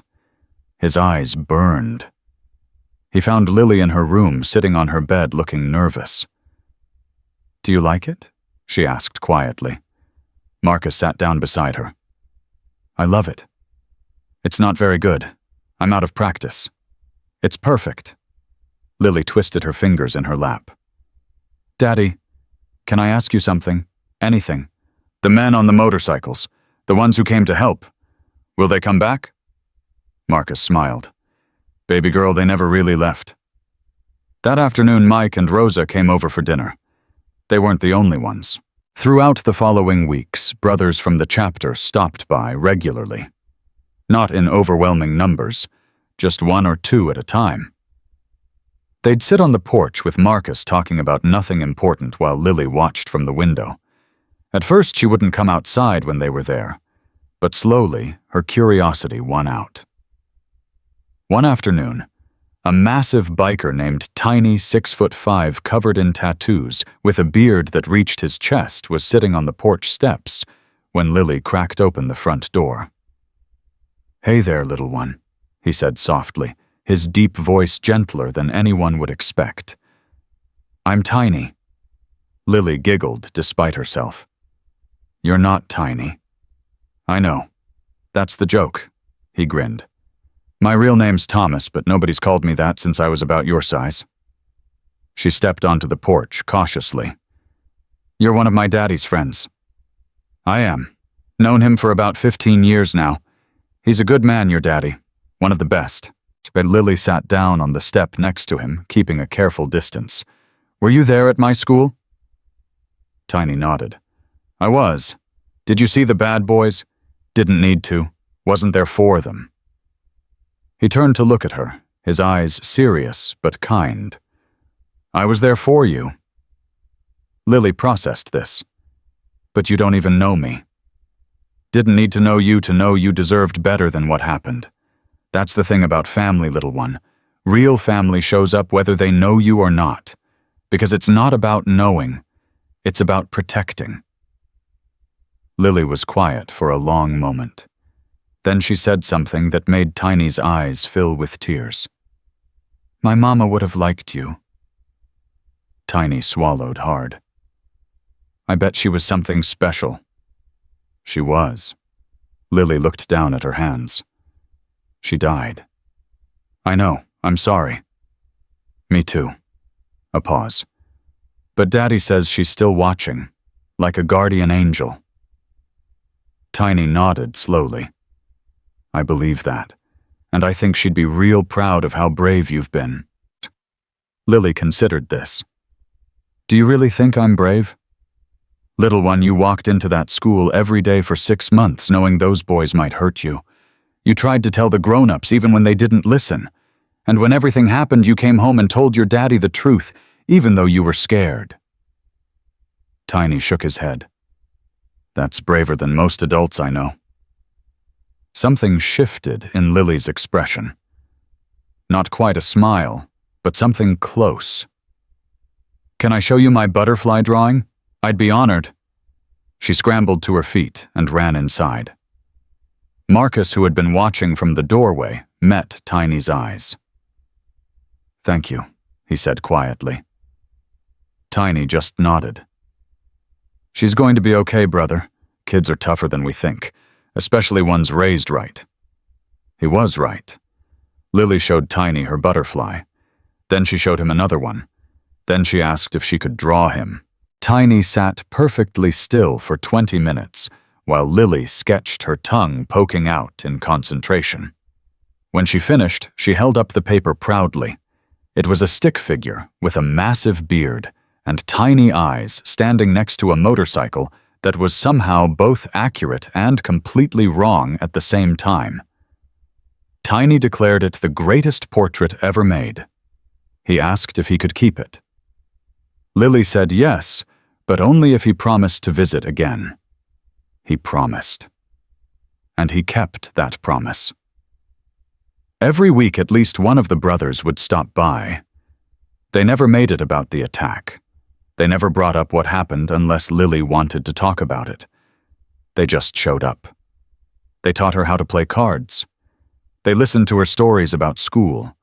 They let her sit on their motorcycles and pretend to ride, making engine sounds with her mouth. And slowly, almost imperceptibly, Lily began to come back to life. The turning point came 6 weeks after the school board meeting. Lily had been attending sessions with a child therapist named Dr. Emily Chen, no relation to the reporter, twice a week since the incident. Marcus had been skeptical at first. The idea of his daughter talking to a stranger about her trauma felt wrong somehow, like admitting he couldn't fix it himself. But Dr. Chen was patient, gentle. She used art therapy and play techniques that let Lily process her emotions without forcing her to relive the worst moments. And on that 6th week, she called Marcus into her office after a session. I want to show you something. She handed him a drawing. It was different from Lily's other work. Darker. More complex. At the center was a small girl with patches of hair missing, crying. Around her were 3 larger figures, their faces scribbled out with angry black crayon. But in the corner of the drawing, something else. A row of motorcycles. And behind the motorcycles, a single figure with long hair and wings. She talked about her mother today, Dr. Chen said quietly. For the first time. She said her mother sent the motorcycles to protect her, that her mother is watching from heaven and sent an angel army. Marcus stared at the drawing. His throat tightened. Is that healthy believing that it's how she's making sense of what happened? She needs to believe the world has protectors. Right now, that's a healthy coping mechanism. Dr. Chen paused. She also said something else. Something I think you should hear directly from her. What? She wants to go back to school. Marcus froze. She said that she asked me if the bad boys would be there. I told her no, and then she said, if they're not there, maybe I can be brave again. Marcus sat in silence for a long moment. What do you think, is she ready? Dr. Chen considered the question carefully. I think she's scared. But I also think she's tired of being scared, and sometimes the only way past fear is through it. She met his eyes. The question is, are you ready? Marcus didn't have an answer. That night he asked Lily about it. They were sitting on the couch together, her latest butterfly drawing spread across the coffee table. Her hair had started to grow back, a soft blonde fuzz, covering the worst of the damage. Dr. Chen told me something today. Lily tensed slightly. What? She said you want to go back to school. Silence. Is that true? Lily picked at the edge of her drawing. Maybe. Why maybe? Because I'm still scared. Her voice dropped. What if everyone stares at me? What if they laugh? What if there are new mean boys? Marcus pulled her close. Those are all really good questions. And I don't have perfect answers. But I can tell you this, if you decide to go back, you won't be alone. I'll be there to drop you off every morning. I'll be there to pick you up every afternoon. And if anything at all makes you feel unsafe, you call me, okay? Lily was quiet for a moment. Will the motorcycle men still be there? Marcus smiled. Baby girl, they'll be there every single day. Rain or shine, I promise. Lily thought about this. Then she took a deep breath. Okay. Okay, what? Okay, I want to try. Marcus felt his heart swell with pride and terror in equal measure. Then we'll try. Together. Lily's first day back at school was a Thursday. Marcus had wanted to start on a Monday, but Dr. Chen suggested a shorter week would be less overwhelming. Give her 2 days to adjust, then a weekend to process. That morning, Lily woke up before her alarm. Marcus found her standing in front of the bathroom mirror, studying her reflection. Her hair had grown enough to cover most of the damage, but some patches were still visible. Daddy, yeah, baby, can we do something first before we go? Anything. Lily pointed to her head. Can you help me make it look nice, like Mama used to do? Marcus swallowed the lump in his throat. I'll do my best.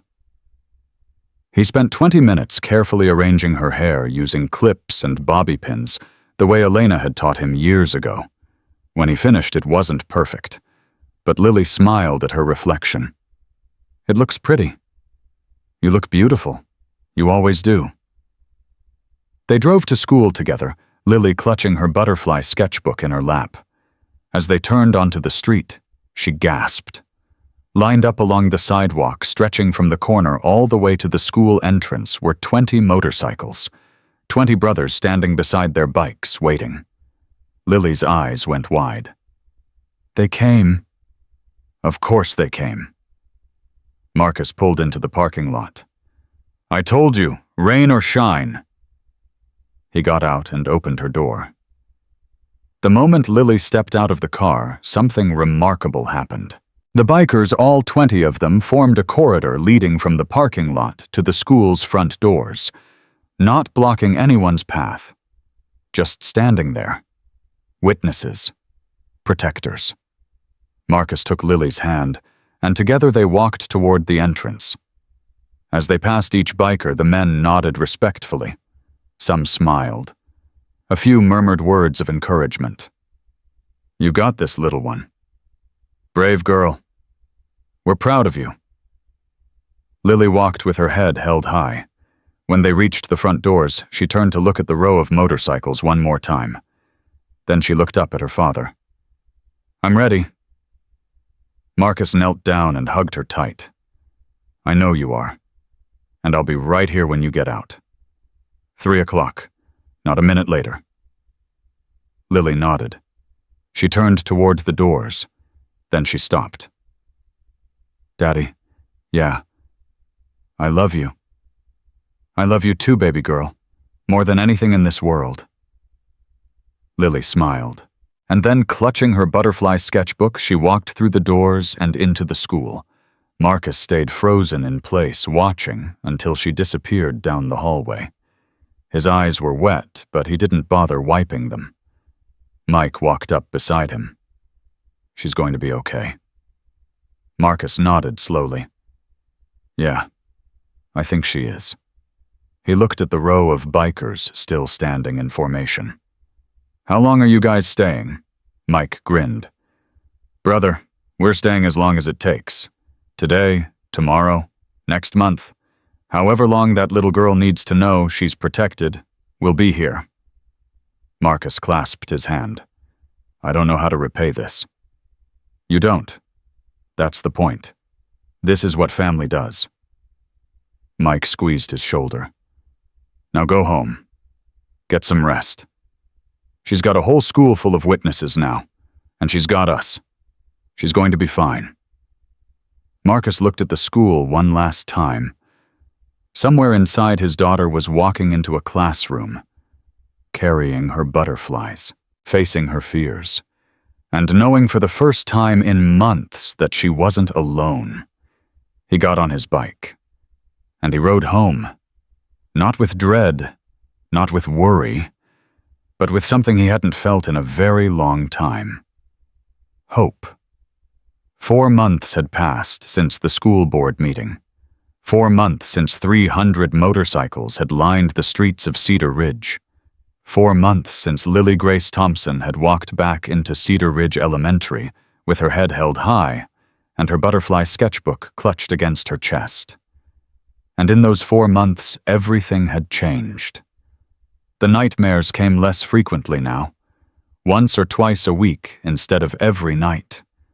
Lily still flinched sometimes at loud noises, still hesitated before walking past certain corners of the school, still occasionally woke up with her hands pressed against her scalp. But she was healing. Day by day, butterfly by butterfly.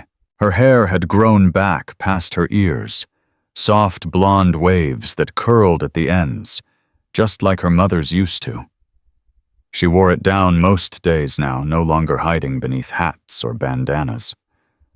The patches were barely visible anymore, hidden beneath new growth. But more than her hair had grown back. Something inside her had returned too. Something that had been stolen that day behind the gymnasium. Her spark. It started small. A laugh at dinner, a question about what they were doing tomorrow, a request to have Rosa over for lunch.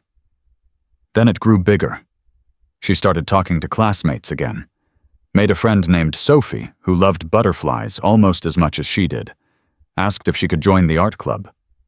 Marcus watched it happen day by day, feeling something loosen in his chest that had been clenched tight for what felt like forever. His daughter was coming back. Not the same girl she had been before, but maybe someone stronger. The final verdicts came down on a Tuesday. Marcus got the call from Vincent Reyes while he was at the garage, elbow deep in an engine rebuild. "It's done," Vincent said. "All of it." Marcus wiped his hands and stepped outside. "Tell me." "Connor Hayes, adjudicated delinquent. 18 months in a juvenile residential facility followed by 3 years of supervised probation. His record will be sealed when he turns 18, but he's required to complete anger management and empathy training before release." Marcus absorbed this. "And Tyler Morrison. 12 months in a juvenile diversion program, community service, mandatory counseling. His father's cooperation helped, but the judge wasn't lenient. Distributing that video carried serious weight." Dylan Reed. "Probation only. Counseling continues. His parents have him in a new school 2 towns over. Word is he's doing better. Wrote a letter to Lily apologizing. His therapist has it. Says she'll share it when Lily's ready. Marcus leaned against the wall of the garage. What about the school, the civil case? Settled yesterday. The district agreed to $2.3 million. Most of it goes into a trust for Lily's education and future care. The rest covers legal fees and establishes a foundation. A foundation? The Elena Thompson Foundation for Student Safety. It'll fund anti-bullying programs, anonymous reporting systems, and support services for victims across the state. Vincent paused. It was Lily's idea. She told your lawyer she wanted something good to come from what happened. Something that would help other kids. Marcus closed his eyes. $2.3 million. His daughter's pain quantified in a settlement. It felt wrong and right at the same time. Wrong because no amount of money could undo what had been done. Right because that money would prevent it from happening to someone else. There's one more thing, Vincent said. What? Patricia Thornton. The teacher. Her license was permanently revoked last week. She appealed twice. Lost both times. She'll never stand in front of a classroom again. Good. And Sandra Wallace resigned from education entirely. Took a job in the private sector. Left the state. Vincent's voice held a note of grim satisfaction. Sometimes justice is slow, Marcus, but it still comes. Marcus hung up the phone and stood in the afternoon sun, letting the weight of the news settle over him. It was over. Really, truly over. The people who had hurt his daughter had faced consequences. The system that had failed her had been forced to change. And something beautiful had emerged from the wreckage. A foundation in Elena's name. A legacy of protection. His wife would have loved that. That night, Marcus told Lily about the foundation. They were sitting at the kitchen table finishing dinner. Rosa and Mike had joined them, as they did most Thursday evenings now. Family dinners had become a tradition. There's something I need to tell you, Marcus said. Lily looked up from her plate, a fork full of mashed potatoes halfway to her mouth. Is it bad? No, baby. It's good. He reached across the table and took her hand. Remember how we talked about wanting something good to come from what happened to you? Lily nodded slowly. Well, the people at the school agreed to help make that happen. They're giving us money, a lot of money, and we're going to use it to create something special. What kind of special? Marcus smiled. It's called a foundation, and we're naming it after Mama. Lily's eyes went wide. After Mama. The Elena Thompson Foundation for Student Safety. It's going to help protect other kids. Kids like you who might be getting hurt and don't have anyone to help them. We're going to make sure schools have better ways to report bullying. We're going to train teachers to actually listen. And we're going to help families who can't afford lawyers to fight back when the system fails them. Lily was quiet for a long moment. Then her eyes filled with tears. Mama would like that. I think so too. Can I help? Marcus felt his throat tighten. Baby girl, it was your idea. Of course you can help. You're going to be the most important part of it. Lily wiped her eyes and smiled. A real smile. The kind that lit up her whole face. Mama's watching, she said softly. She's proud of us. I can feel it. Marcus couldn't speak. He just nodded. Rosa reached over and squeezed his arm. Mike cleared his throat, roughly pretending he didn't have tears in his own eyes. And in that moment, surrounded by the family he had built, and the family that had found him, Marcus felt something he hadn't felt in a very long time. Whole. The first anniversary of the attack came faster than Marcus expected. He dreaded it for weeks.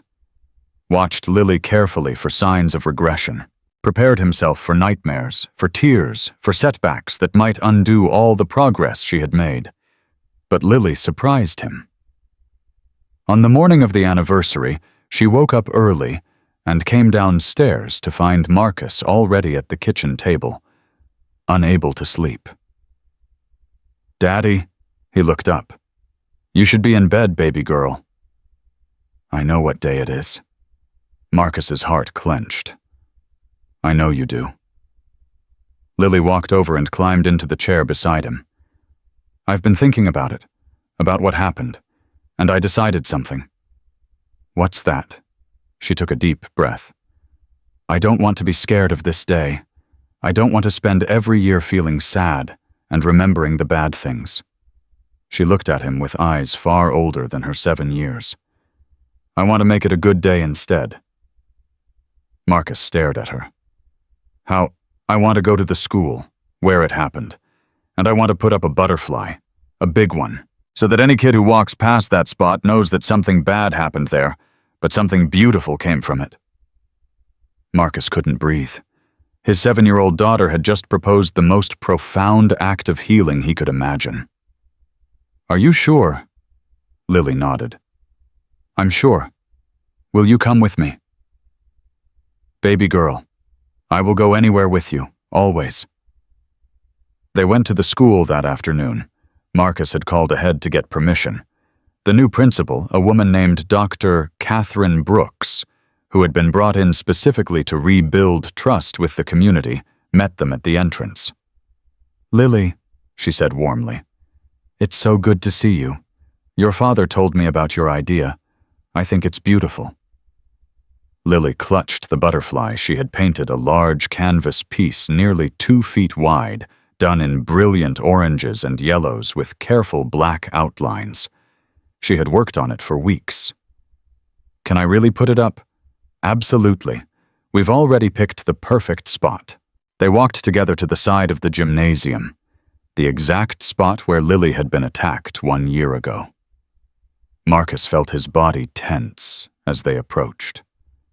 Every muscle screamed at him to turn around, to take his daughter away from this place, to never let her see this corner of the building again. But Lily walked forward without hesitation. She stopped in front of the wall and looked at it for a long moment.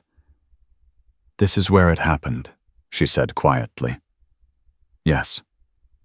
It looks smaller than I remembered." She turned to face her father. "I used to have nightmares about this place. It was huge in my dreams, like a monster waiting to swallow me." She looked back at the wall. "But it's just a wall. Just bricks and concrete. It's not scary anymore." She held up her butterfly. "Can you help me hang it?" Together, Marcus and Dr. Brooks mounted the canvas on the wall.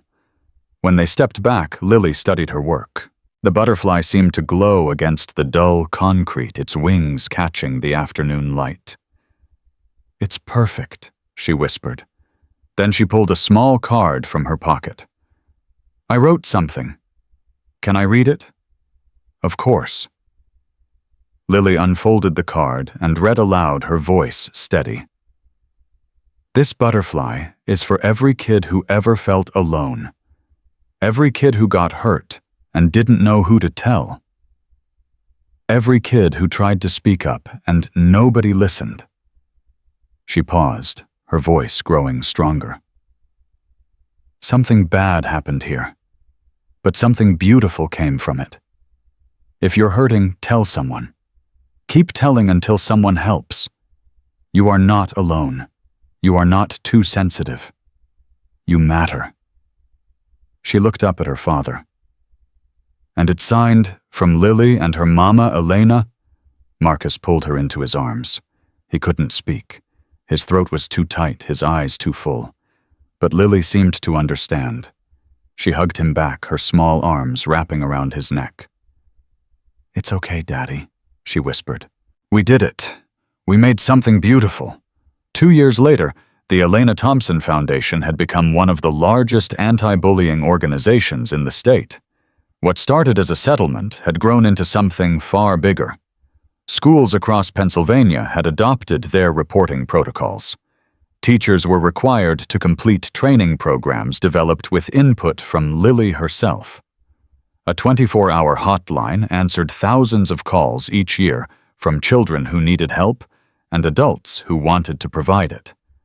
And every school that partnered with the foundation received a butterfly mural painted by local students to remind everyone who walked past that they were protected. Lily had become an unexpected spokesperson. At 9 years old, she had given her first public speech at a state education conference. Marcus had been terrified. He'd wanted to protect her from the spotlight, from the pressure, from being defined by the worst thing that ever happened to her. But Lily had insisted. "I have a voice," she told him the night before the conference. "And my voice can help people. Isn't that what Mama would have wanted?" He couldn't argue with that. So he sat in the front row of an auditorium filled with 500 educators and watched his daughter walk up to the podium. She was so small. The microphone had to be lowered to reach her, but when she spoke, her voice filled the room. "When I was 6 years old, 3 boys hurt me really badly. They shaved my head while I screamed for help, and nobody came." The room was absolutely silent. "I tried to tell my teacher. She said I was too sensitive. I tried to tell the principal. She called me a liar. For 6 months I thought I was the problem. I thought something was wrong with me." Her voice wavered but held. "But I wasn't the problem. The people who were supposed to protect me, they were the problem. They had a choice. Help me or ignore me. And they chose to ignore me because it was easier." She looked out at the audience. "Your teachers, principals, counselors, you're the people kids come to when they're hurting. And I'm asking you, please listen. Please believe them. Please don't tell them they're too sensitive or that they need to toughen up. Because when you say those things, what we hear is that our pain doesn't matter." Tears were streaming down faces throughout the auditorium. Marcus's own eyes were blurred. "I got lucky," Lily continued. "I had a daddy who fought for me. I had 300 bikers who showed up and made sure the truth couldn't be buried. Most kids don't have that. Most kids just have you." She paused. "Be the person who listens. Be the person who acts. Be the person who shows up for the kid nobody else sees, because you might be the only one who does." She stepped back from the microphone. For a moment, silence. Then the entire room rose to its feet. 500 people applauding a 9-year-old girl who had taken the worst thing that ever happened to her and turned it into a mission. Marcus watched his daughter stand there, small but unbroken, and felt something crack open in his chest. Pride, joy, grief, love. All of it mixed together until he couldn't tell where one ended and another began. Lily found his eyes across the room. She smiled. And in that smile, Marcus saw Elena. Not her face, not her features. Her spirit. The same fierce compassion, the same quiet strength, the same refusal to let darkness win. His wife was gone. But she lived on in their daughter, and she always would. The bikers never left. Years passed. Lily grew. The foundation expanded. Life moved forward in all the ways life does. But the Brotherhood remained. Every year on Lily's birthday, motorcycles would line the street outside Marcus's house. Not 300 anymore. Usually just a few dozen. The core group, the ones who had been there from the beginning. They'd bring presents, always practical things like art supplies and books, never anything flashy. They'd sit on the porch and swap stories while Lily showed them her latest paintings. She had grown into a talented artist. Her butterflies hung in galleries now. Real galleries with real patrons who paid real money for pieces created by a teenager who had turned trauma into beauty. But she never forgot where she came from. And neither did they. On Lily's 16th birthday, Mike pulled Marcus aside. "Got something for her, but I wanted to clear it with you first. He handed Marcus a small velvet box. Inside was a pendant, silver-shaped like a butterfly with a tiny motorcycle engraved on one wing. "Rosa designed it," Mike said. "We had it made special. The butterfly's for her, the bike's for us, so she always remembers." Marcus turned the pendant over in his hands. On the back, an inscription, "Protected. Loved. Forever." "She'll love it," Marcus said quietly. Yeah. They walked back to the party together. Lily was surrounded by friends, kids from school, fellow artists, a few young volunteers from the foundation. She was laughing at something Sophie had said, her head thrown back, her long blonde hair catching the light. Marcus watched her for a moment. His daughter. His brave, beautiful, unbreakable daughter. 10 years ago, she had walked through his front door with her head shaved and her spirit shattered. 10 years ago, he had made a promise to protect her, no matter what. 10 years ago, 300 bikers had shown up to make sure that promise could be kept. And now here she was, 16 years old, happy, healthy, surrounded by people who loved her. Living proof that cruelty doesn't get the final word. Mike handed Lily the box. She opened it, saw the pendant, and burst into tears. "It's beautiful," she whispered. "Read the back," Rosa said. Lily turned it over. Protected. Loved. Forever. She looked up at the circle of bikers who had gathered around her, men she had known her entire childhood, men who had shown up when she needed them most, men who had never stopped showing up. "Thank you," she said, her voice thick with emotion. "For everything. For all of it." Tiny stepped forward. "Little one, we should be thanking you." "Me, why?" "Because you showed us something we'd forgotten. That the world can be cruel, but it doesn't have to stay that way. That one little girl with a sketchbook can change more lives than 1,000 men with fists. That protecting someone isn't just about showing up in a crisis, it's about staying after." He smiled through his own tears. "You made us better, Lily. All of us." Lily stepped forward and hugged him. Then Rosa, then Mike, then one by one every single biker in that yard. Marcus stood back and watched. His throat was too tight to speak. But that was okay.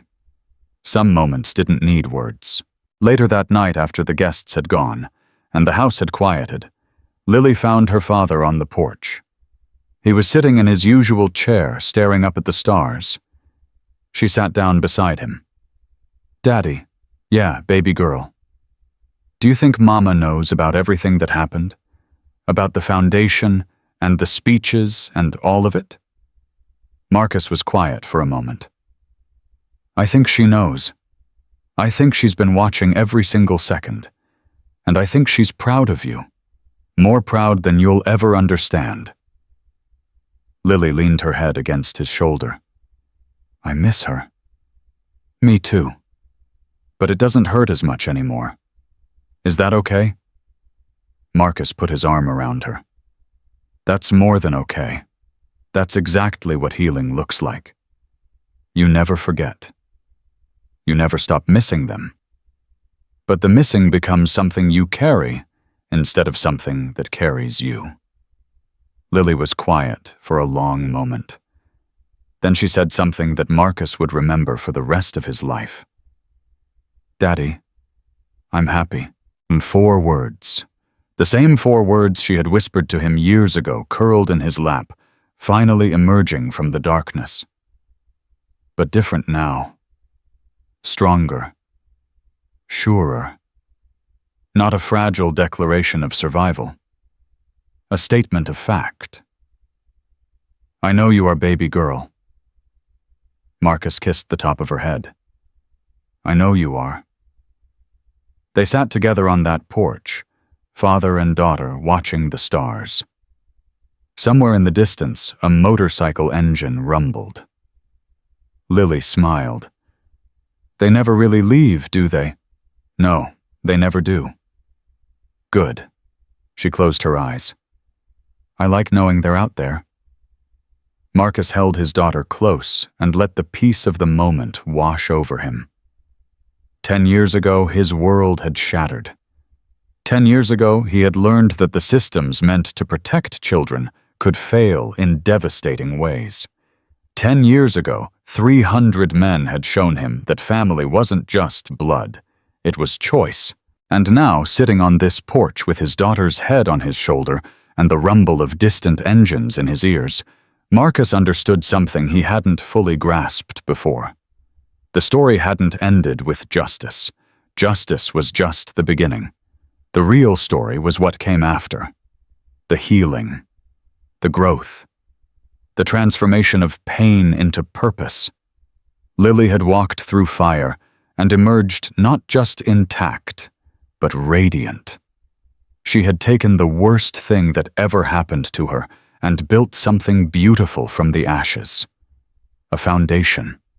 A mission. A life dedicated to making sure no other child would face what she had faced alone. That was her legacy. That was Elena's legacy. That was the legacy of 300 men who showed up when it mattered most. Not violence, not revenge, protection, patience, presence, and love. The stars wheeled overhead. The night was quiet, and Marcus Thompson, 25-year member of the Hells Angels single father protector of one extraordinary girl, finally let himself rest. His promise had been kept. His daughter was safe. And the world, for all its cruelty, had made room for something beautiful. A butterfly. Rising. If this story moved you, I want you to do one thing before you go. Type the word butterfly in the comments, because every comment tells the algorithm that stories about protection and healing matter, that audiences want to see good triumph over cruelty, that a 6-year-old girl who refused to stay silent can change the world. Lily got her justice because 300 men showed up. But she built her legacy because she chose courage over fear, healing over bitterness, and love over hate. That's the lesson. That's the truth. And that's what I hope you carry with you after today. Subscribe if you haven't already. Share this with someone who needs to hear it. And remember, in a world that can be cruel, you can be the person who shows up. You can be someone's 300. Thank you for watching. I'll see you in the next one.